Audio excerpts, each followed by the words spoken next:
let more people join. So we'll start shortly. Please keep your microphones muted if you could, and I excuse the snoring noise from my dog.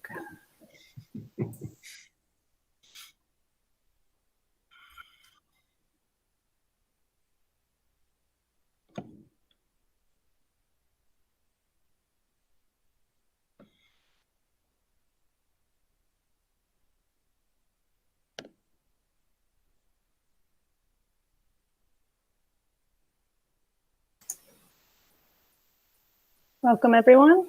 We'll just give it another minute or two before we get started. Once we do get started, please put all questions in one of the two chat features that we have, either on the Google Meeting or on the YouTube live station.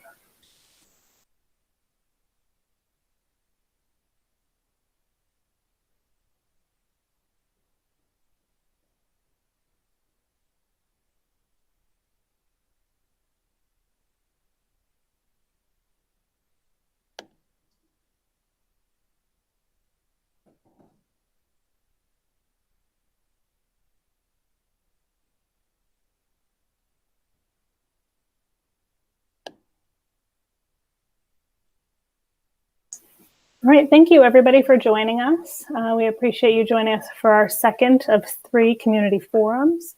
I will turn it over to Bill in just a minute, but please note that if you have any questions, if you could please add them into the chat functions and we will read them after Bill gets started and do our best to answer as many questions as we can today.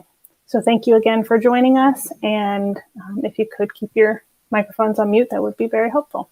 Bill? Thanks, Michelle. It's good to see everybody. Thanks for joining us.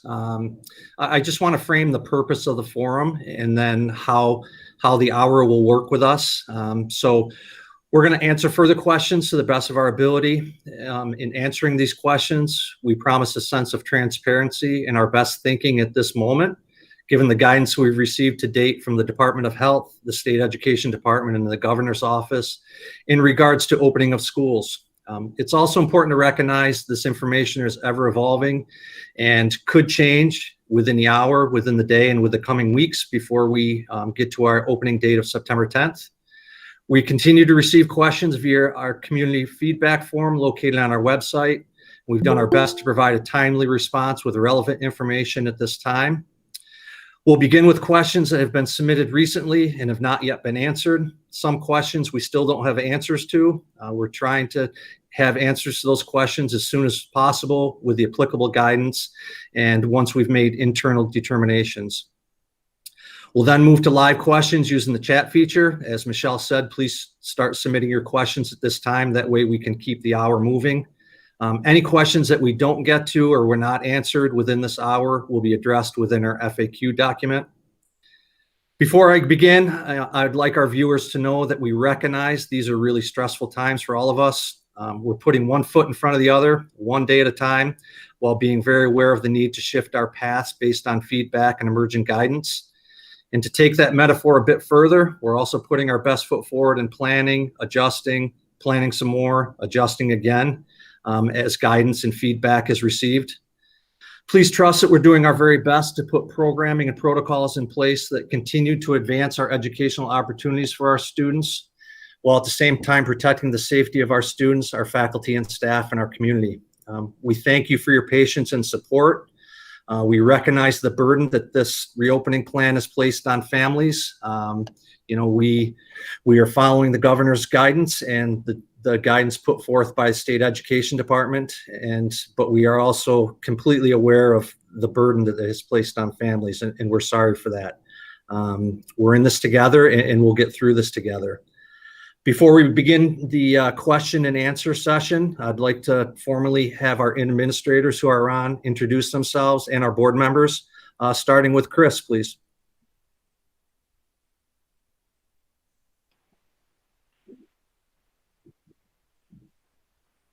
Good afternoon. I'm Heather Thomas, the interim elementary principal. Hello, I'm Mark Arkwood, the middle school, high school principal. I'm Kevin Ellis. I'm the Director of Pupil Personnel Services. Hi, folks. My name is Matt Crum. I'm the school business official. Thank you. And our board members? Michelle Jacobson, Board President. Jennifer Jones, board member. And I think that's everybody. So at this time, I'll jump right into the most recent questions that have been submitted and the answers we have for you at this time. So the first question, can we please make the playground usable? We understand that our elementary students love to play on the playground during recess. However, it becomes a cleaning and disinfecting challenge with all the high contact surfaces. We're currently analyzing if we can safely allow students to use the playground. Until that determination is made, the playground is closed for recess at this time. The second question, physical education needs to continue to be offered to our children in an in-person experience. Will that continue? Yes, physical education at all levels will continue to be offered to our students. Will children be able to utilize lockers and cubby spaces? I'll turn this over first to Heather for the elementary. So currently our plan for the fall is that we're not going to be utilizing the lockers. So students will be able to take their backpacks and bring them directly into their classroom area to their desk. And we also have individual crates for students to store their materials and supplies in. Once the weather turns and we have a need for snow pants and boots and so forth, then we will be designating the lockers for use in that way, and students will be able to go out and shifts to be able to take their winter gear to their locker, as well as use it for storage in that sense. So in the beginning of the year, we won't be using lockers. And In Mark? secondary, we plan to use the lockers in the morning so students can drop off whatever they need to, pick up whatever they need to. Possibly at lunch, we're still making a decision on that. And then they will be able to use them in the afternoon. The rest of the day, we're allowing backpacks into the classroom so they can carry their materials in their backpacks. And we're also looking at trying to be able to separate the lockers as well. So having students use every other locker or some combination like that. Thank you. The next question. If just one staff member or student tests positive, will the whole school shut down for deep cleaning? Or is there a threshold number of cases before it triggers a temporary shutdown? If the case is in the elementary, will the secondary have to shut down too, or vice versa? So if a student or staff member tests positive, the entire building will be shut down for 24 hours. The Madison County Department of Health will then come in and start their internal investigation for contact tracing, and then they will also guide us in cleaning and disinfecting those areas. But the building will be shut down for 24 hours. The next question, will students in grades 1 through 5 who are in different cohorts have the same teacher or be in the same class? Students in grades 1 through 5 who are in different cohorts will have the same teacher. While cohort A students are in person with their teacher, cohort B students will be participating in a synchronous morning meeting with their same teacher and then working asynchronously for the remainder of the day and vice versa. Heather, I don't know if there's anything else you'd like to add or if you're good with that. No, just the only other thing would be for students that are choosing to be completely remote, we are creating a section for that teacher to teach all the remote students, and they will still be assigned a cohort. So even if you're choosing to be completely remote, when you have your letter, you'll see that you'll still be assigned a cohort with that teacher. Thank you, Heather. The next question, for the safety of all, should HCS delay opening or reopen fully remote for 1 week until enough time lapses between the mass influx of Colgate students and the possible subsequent COVID outbreaks? At this time, we are not planning to delay our reopening. We will constantly track regional infection rates, and we will stay in daily correspondence with the Madison County Department of Health. If the circumstances present themselves that we should not open, we have plans in place to fully transition to remote instruction. The next question, can the district provide any information about ventilation at the school? NICED guidance is clear that school HVAC systems are designed for beyond typical public standards. Schools that have had renovations in the last 20 years have systems approved by facilities planning out of the state education department that exceed the standards for COVID-19. As part of our capital project, our upgraded HVA systems will include ventilation rates and filtration compliant with the latest codes. These changes will improve air quality in the building, with ventilation rates increasing in most spaces to almost 4 times what they were. All our new equipment will have MERV 8 filters, and in our vertical units in classrooms will have MERV 10 filters, which meet or exceed code. The next question: are there any school district guidelines about the frequency and duration of mask breaks? What can I expect as a parent in my child's classroom experiences to be like? So a mask break is a period of time when social distancing can be conceived that is thoughtfully designated as an appropriate time for students and or staff to remove their mask for a brief period of time. Mask breaks do not need to be continuous. At the elementary level, mask breaks will be provided at the teacher's discretion approximately once every 30 minutes, as long as physical distancing can be maintained. At the secondary level, mask breaks will be provided when physical distancing can be maintained, each cell when possible. There may be exceptions for labs or other specials. Indoors, these mask breaks may occur when movement is restricted and actions that could increase the likelihood of the spread of the virus are avoided. When outdoors, for recess or outdoor class activities, masks are not required when students are seated and social distancing can be consistently maintained. During lunch or snack, masks may be removed for the period of time that the students are seated. Possible mask break times include when students are working on quiet reading, a writing activity, or any task that does not require movement or talking. The next question: how exactly will HCS communicate a positive COVID test to the HCS community? Will I know if a student or teacher in my child's classroom or grade level tests positive? How wide is the net cast for contact tracing? On page 27 of our reopening plan, we have protocols for the positive COVID-19 case on campus. In the event of a positive case of COVID-19, HCS will follow Education Law 906, which provides whenever a student or staff member shows symptoms of any communicable or infectious disease reportable under the public health law that imposes a significant risk of infection of others in the school, they'll be excluded from school and sent home immediately in a safe and proper conveyance. The school nurse will immediately notify the Madison County Department of Health of any disease reportable under the public health law. The school nurse may make such evaluations of teachers and any other school employees that they may deem necessary to protect the health of students and staff. If and when a student presents signs or symptoms of COVID-19, the individual will be sent home. The parent or guardian of the student will then consult with their child's doctor if they should be tested for COVID-19. Staff members who report any symptoms of COVID-19 will contact their primary care physician and discuss whether or not testing is appropriate.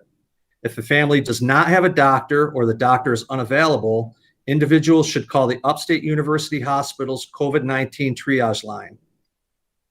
Please note that when an individual's symptoms is tested for COVID-19, they are asked to quarantine by their healthcare provider until they receive their test result.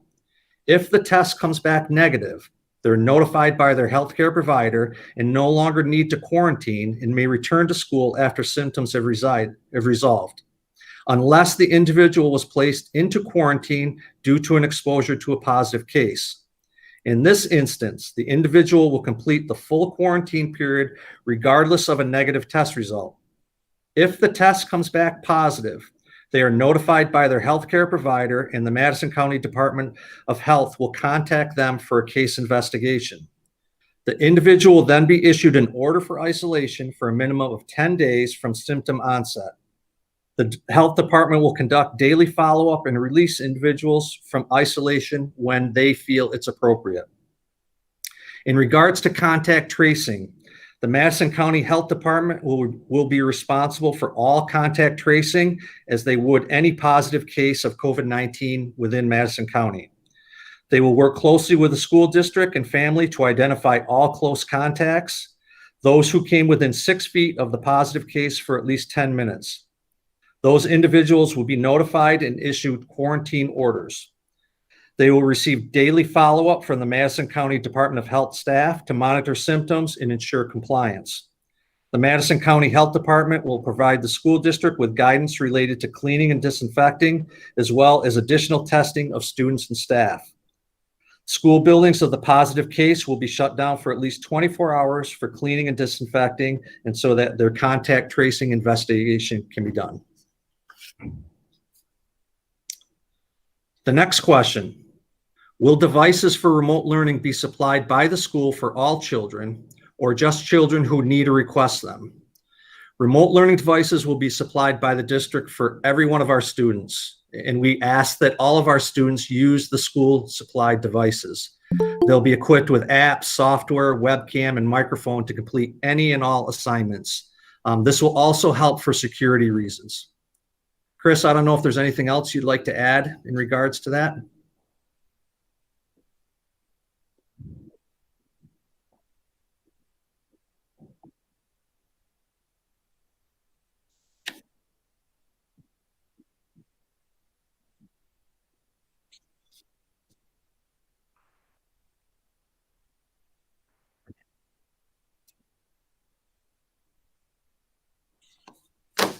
Thank you, Chris. The next question. I completely understand that it's not HCS's legal responsibility to provide childcare, and I completely understand that HCS can't control the factors that make it safe or not to have students physically in school full time. So I'm not asking you to bring back younger students for more time, but here's what worries me. I'm not seeing in any of the messaging from the school an acknowledgement of how difficult and sometimes impossible it will be for parents and caregivers to do what HCS is asking. Even with good internet service, it isn't always possible for multiple live sessions to happen in a household at once. This will mean triage. Parents work, then older kids, then younger kids. For parents working outside their homes, the childcare arrangements they make may not include the capacity to deal with teachers' synchronous work expectations. For parents working from home, the fact that they are working means they won't always have the capacity to deal with teachers' synchronous work expectations. So the question is, will teachers be asked to be flexible as a matter of HCS policy? While it is not our legal responsibility to provide childcare, we completely understand the challenges that families are facing with childcare, with internet access, and instructional support. We want all students in school every day, and that is our role to educate every student every day. However, given the guidance of the Department of Health, the New York State Education Department, and the governor's executive orders, we've determined that it's not safe to have all students in our building at this time or at one time. As we did throughout the spring, we'll be asking all of our faculty and staff to be flexible and understanding of student circumstances given the unique situations that each family is facing. We certainly understand the challenges that families are facing, and we are going to do everything in our power to be flexible and understanding. Those are the questions that have been submitted recently that we've been able to answer. At this time, we'll open it up for questions through the chat box. Michelle, you can post questions. I'll answer or defer to administrator to help answer those questions.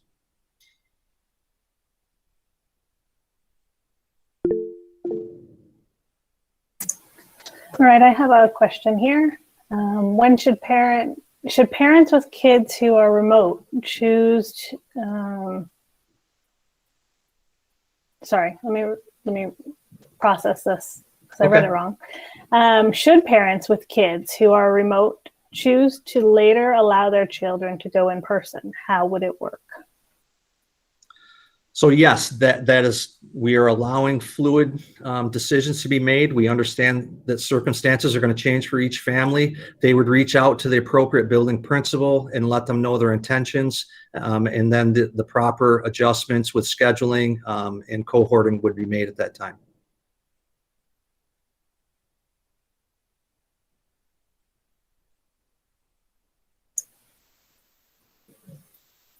When will cohorts be made available? So cohorts will be made available Friday afternoon. Heather and her team in the elementary are currently working hard on determining those cohorts. So Heather, I don't know if there's anything else you'd like to add? No, other than just, I publicly said this last night, but if you have special circumstances that you'd like us to consider, please reach out today, immediately after this meeting, as soon as possible. And I'm happy to talk with you about those circumstances. So we really are trying to work with families in, the individual needs that the family has, but this is definitely the time to reach out to me. And I'd love to have a conversation with you. But yes, the plan is still Friday to have the cohorts finalized. And then a packet of information will be mailed out to you in addition to your child's teacher and the cohort that they have been placed in.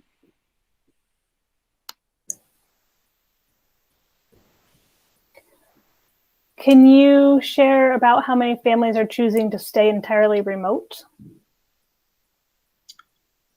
Chris, do you have access to that right now? If we want to move to the next question, we can come back to that. We'll come back to that one. The 116 on the document, but we have to go back through because there's a couple of duplicates in there, so around 114, 15, somewhere in there. Thank you, Kevin. Our secondary students, sorry. Are secondary students being grouped in cohorts, remote and non-remote, similarly to the elementary students? So in the secondary, they're not being grouped that way. We don't have enough teachers to teach both the remote and the students that are in person. So in the secondary, any of the remote students will be streaming into the classroom with the in-person students for the 2 days that those students are in person. The other 3 days, the students are following their schedule, just like the other kids that are choosing to come in person. How much screen time will students be on a daily basis if they've chosen to do fully remote? So I can answer that in the elementary. Yep, in the elementary for grades 1 through 5, we are grouping the students into a remote cohort. So there will be a teacher, so they will be grouped into either cohort A or cohort B, and that teacher will be available for them to contact twice a week, just as if they were in school. Now, in terms of screen time, we are asking students and families to log into the morning meeting first thing in the morning to set the day for the students. And that will be the only synchronous time that is set in place. After that, it will vary depending on what the teacher's objective is in terms of her lesson or his lesson. So the screen time may be asynchronous or it may be synchronous.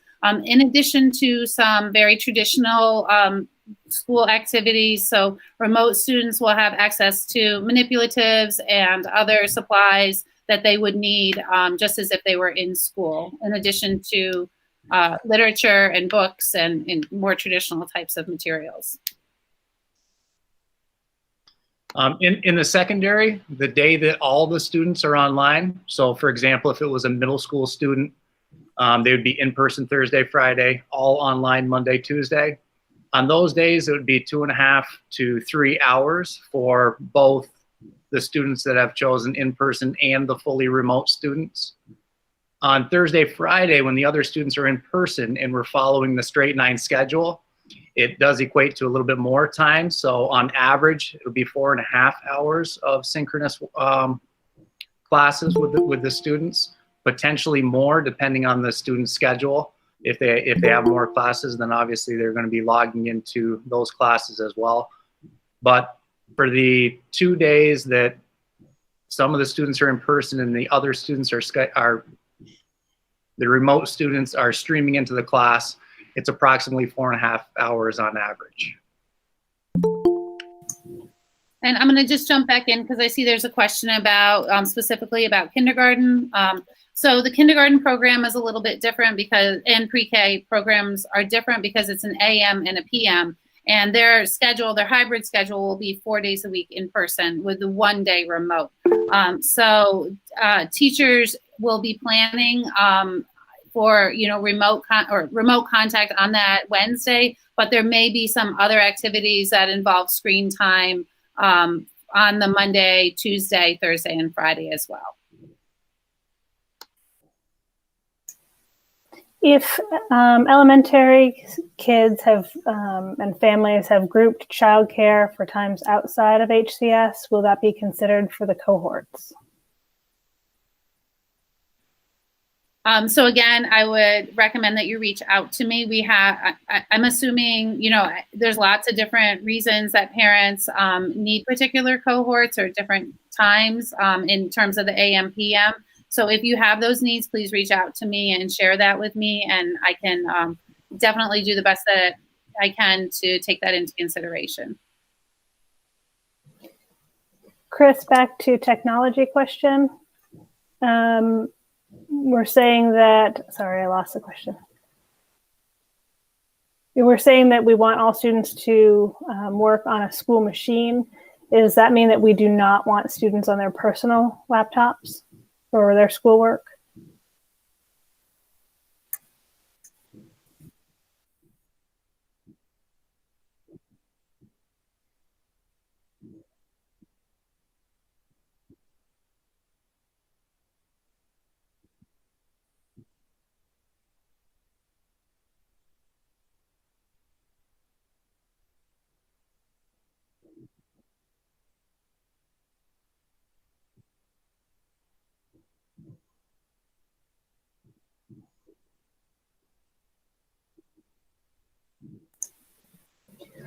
When should parents expect more information on scheduling for OT, PT, et cetera, for remote students? Kevin? Can you repeat that question again? When will parents expect to hear about scheduling for OT, PT, and other services if they are keeping their children home for remote learning?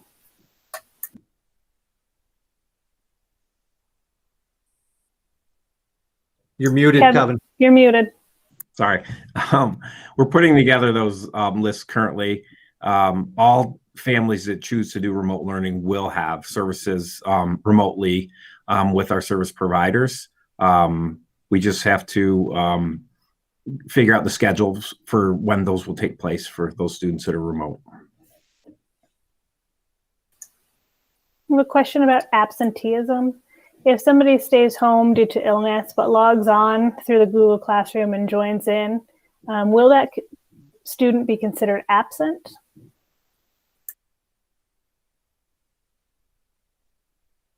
So we're actually having those internal discussions now to determine from an accountability standpoint with the state if they will be required to be marked absent or not. So more to come on that answer. And you'll be updating the FAQ when you hear that, because currently there is something on FAQ about that. Yes. Okay, thank you. How will the teachers be able to engage both remote learners and those sitting in the classroom simultaneously? Will the students be watching a lecture, or will they be engaging equally in a two-way dialogue? So I'll address that from the elementary level, and it's difficult to express this because all students are going to be remote at some point or another in the hybrid model. So there's hybrid. There's some students that are going to be in person, and then also remote, and then there are some students that are going to be completely remote. So as we're talking about these terms in terminology, it's a little bit tricky to differentiate between them.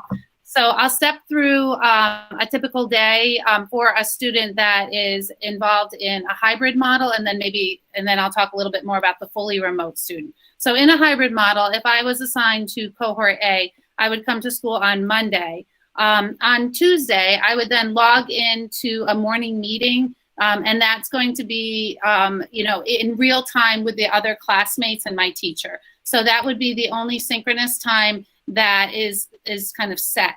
And I also want to just say that if that morning time between 8 and 9 does not work for families, that teachers are, more than happy to kind of readjust that time so that maybe there's a check-in someplace else during the day. So fully understanding that time might not work well with the schedule.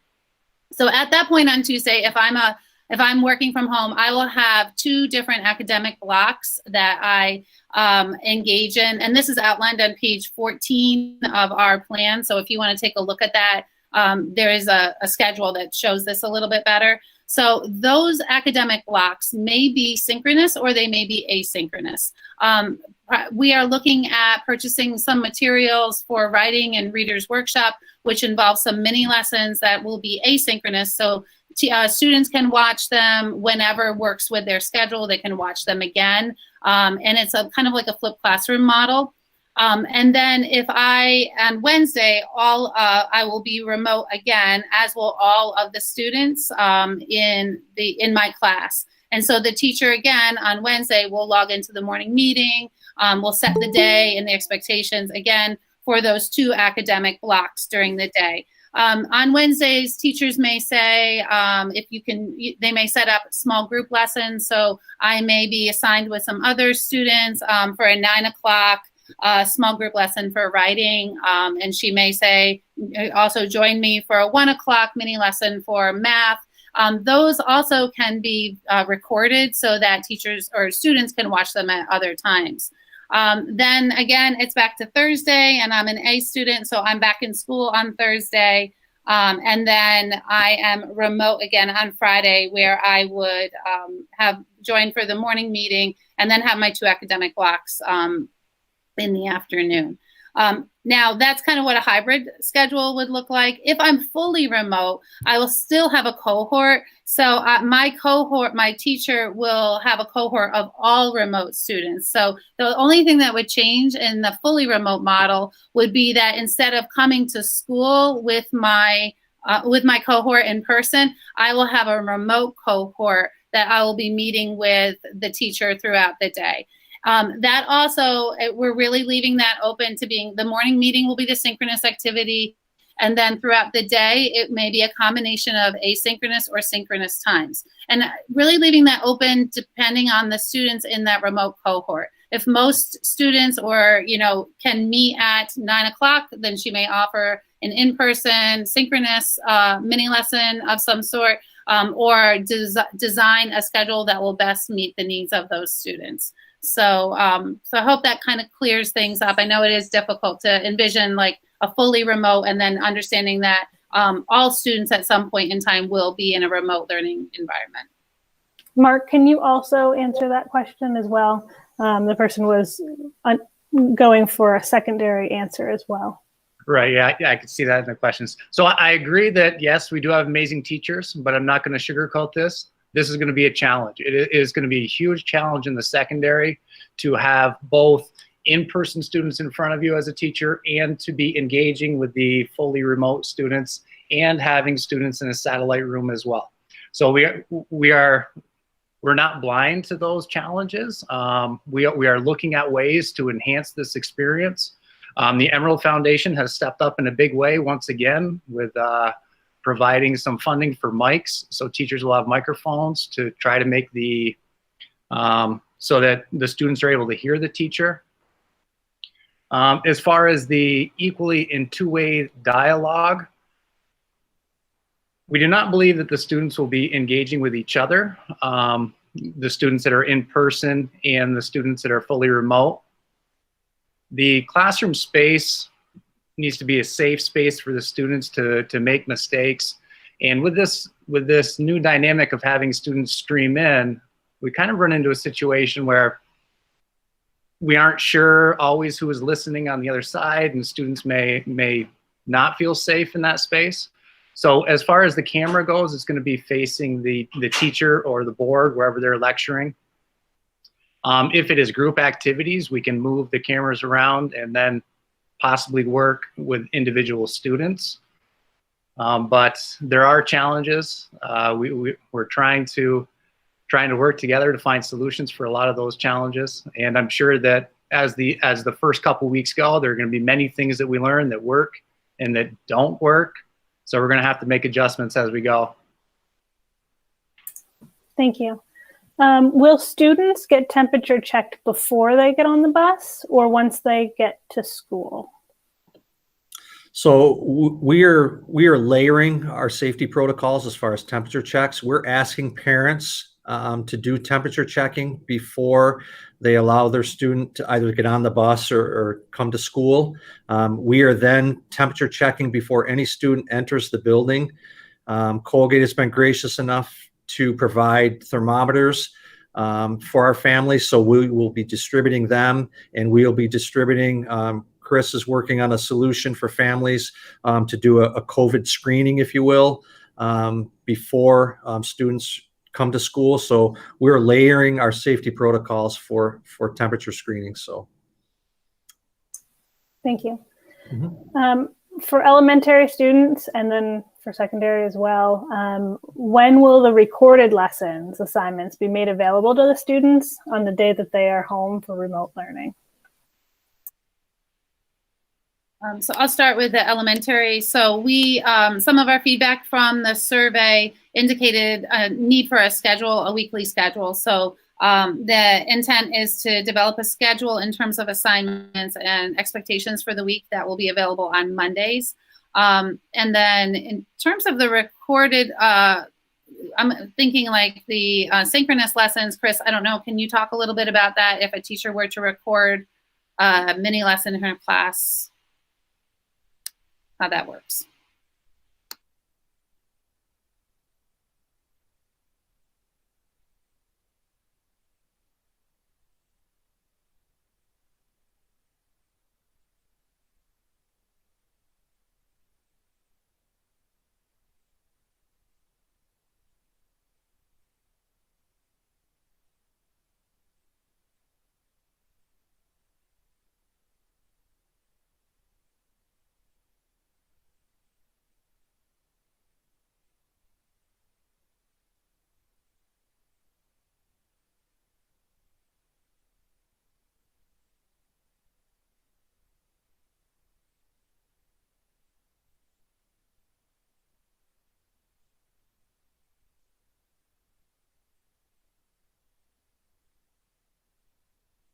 I was actually trying to type it in there as well. You're saying that there is going to be turnaround time in order to share the information that the teachers are recording, correct? Okay. Would you please walk through how the lunch cell will roll out at the secondary level?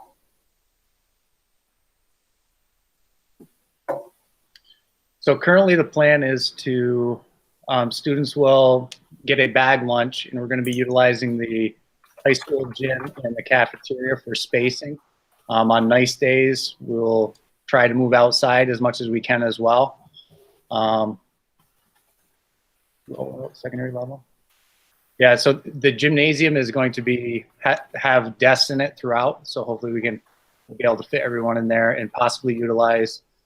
Some students in the past have gone to different classrooms to eat their lunch, and if we're able to continue doing that, we will do that as well.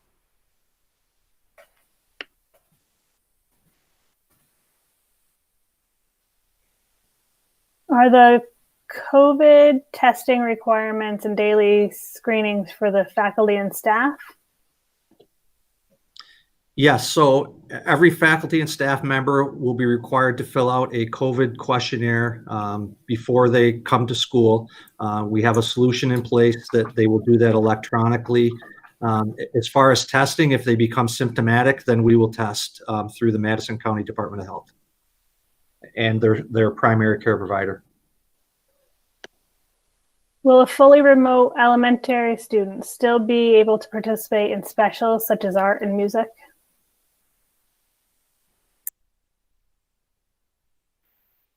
So we have been developing the special schedule, as all around me on my desk as I speak right now. But the anticipation is that there will be art and music activities for fully remote students, yes.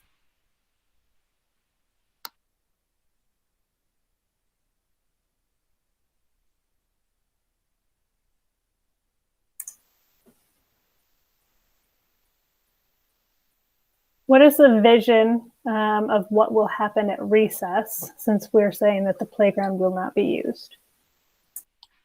So we will be putting together the smaller cohorts of classes. We'll have separate spaces to have a recess. And that's also been something that I've met with the elementary PE teacher, and we're really designing some very creative ways for kids to get physical exercise. Obviously, outdoors will be used as much as possible. But then some individual activities such as jump roping.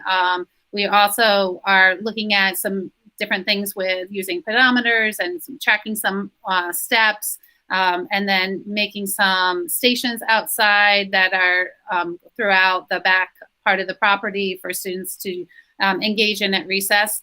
And then we also anticipate that there will be times in inclement weather that students will kind of shift the focus of recess to more of an arts and crafts type of experience for recess. So it's going to be very creative. We're really looking at some of the traditional recess activities, which games, down to the point where even which games really transfer into some physical distancing.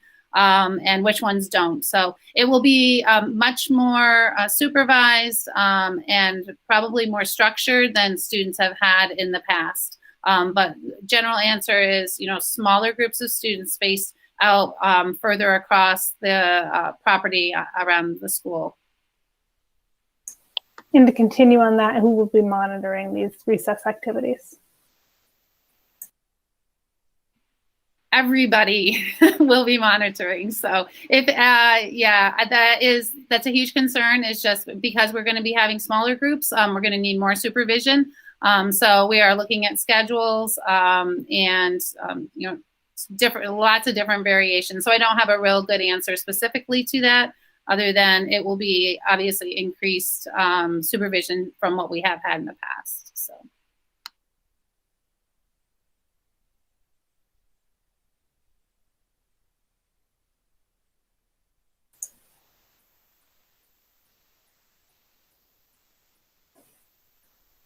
If you have other questions, please feel free. We still have a bit of time on our hour call here. Thank you you guys are amazing, because those in the building that have been working on this are really putting a lot into this plan and doing everything they can to think of as much as they can to get us ready to start school.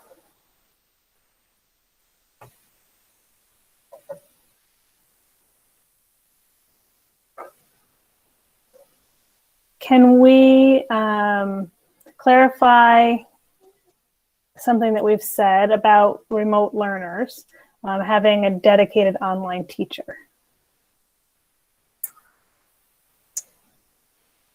So in the elementary, the students that are choosing remote learning will be assigned to a cohort. So there will be either cohort A or cohort B, and there will be one section.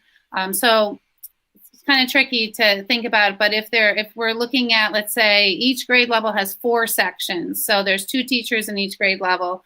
There will be one section that will be a dedicated remote section. So one of the teachers on one of the cohort days will have a remote cohort that they are responsible for. Again,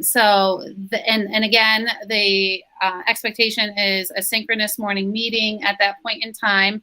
But because that teacher will only be responsible for that remote cohort, there may be increased opportunities to stream into some mini lessons to provide some synchronous learning, and in conjunction with asynchronous learning as well. So it will be there will be just one. They'll have a teacher that will be available all day long on their cohort day to answer questions, to set a schedule, and so forth. Thank you. Senior privileges. Will those start for lunch in January as always, or will those be either started earlier or canceled altogether? Currently in discussions, the plan would be to start those earlier if we feel that it can help out with study halls and the number of students in lunch in the secondary. So in the secondary, we have 175 students, and they'd all be eating lunch at the same time. If we can, if through further talk, we find that providing senior privileges early will help out with that, then we can start that early. Thank you. Heather, back to you to the question we just answered. Does that mean that, for example, all remote first graders will be in the same cohort? So that does. For the beginning of the year, yes. So if you think all of the remote first graders will be in one cohort. And then I just, I want to add a little piece in there that because we are allowing families to be fluid in their choices, we also will then have to be fluid in our delivery of services. So if there are, we're setting this up, anticipating what we know now about what families are choosing, but as that changes, then, this may have to change as well. But yes, to that answer about the first graders being in one cohort, yeah. And as, the other grades, 1 through 5.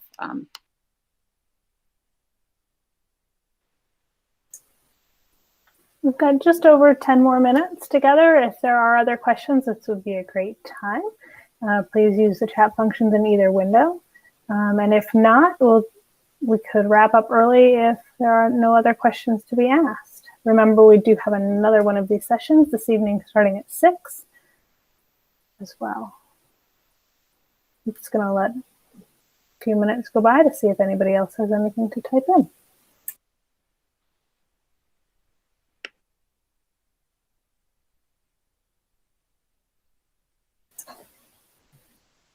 In the event of a 24-hour building closure, will all students shift to remote learning, and how will you communicate to the families?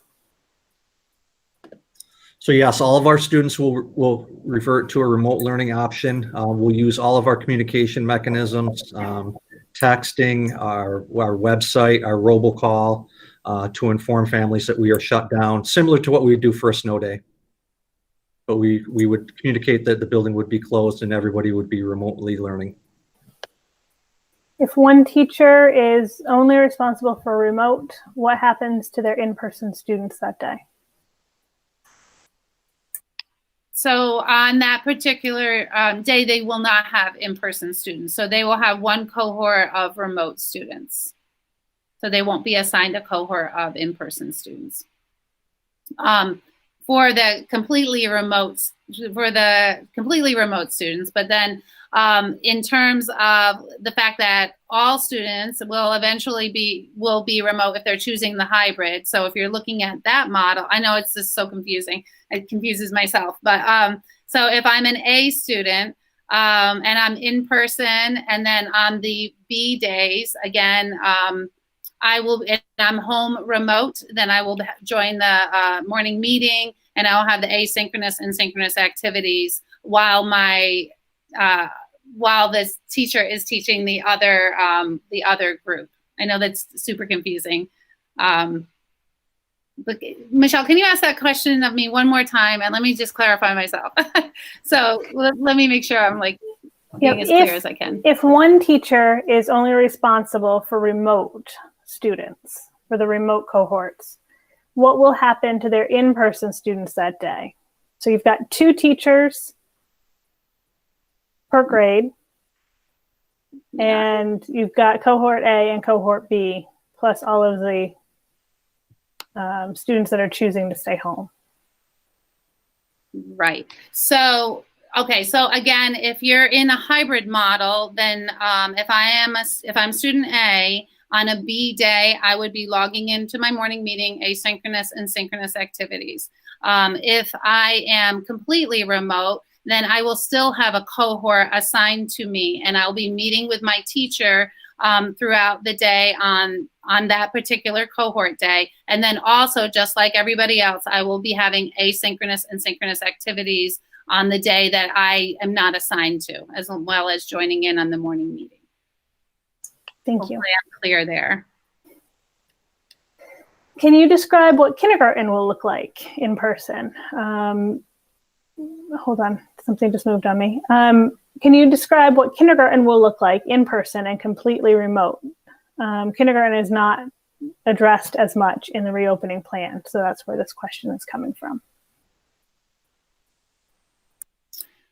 So kindergarten is in person. The primary component of kindergarten is an in-person program, and then Wednesdays will be a remote day. So there will be activities that the teachers will provide, as well as connections on that Wednesday for the fully remote students in kindergarten. What support do teachers most need from families at this point? I think I start with patience, especially to start. It's going to be a challenge, and we're all working on a learning curve here, and there's going to be bumps in the road, and also just communication. So keeping a good line of communication with the teachers, so that sharing your concerns, that way they can adjust. Michelle, can I go back and address that kindergarten question again? This is how fast things are changing. Of course. As I've been putting together the kindergarten lists and so forth, we are actually looking at the potential of having a complete group of remote students also in kindergarten. So that might be, again, one teacher with one remote cohort, being able to address those needs for kindergarten, as well as the way that we are planning to do so in grades 1 through 5. So I'd like to just put that out there. So a lot of this is dependent upon numbers, and the numbers are still coming into us at this point in time with how many people are choosing what. So we are looking at kindergarten also in having a dedicated teacher to the remote group there, as we're looking at some of the numbers change. Thank you.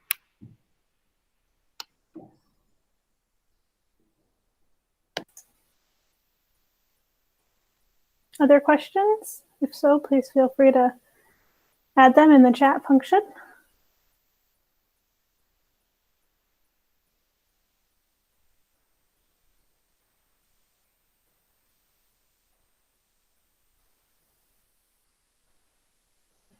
I'd like to still, obviously you can still type something, but while I see no questions, I'd like to thank everybody, the administration, the teachers, everybody for their time and dedication to this new plan that we have to use for this year.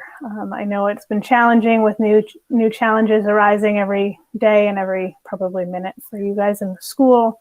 And we're really appreciative of the time and the effort that you're putting in for all that you're doing. I do have another question.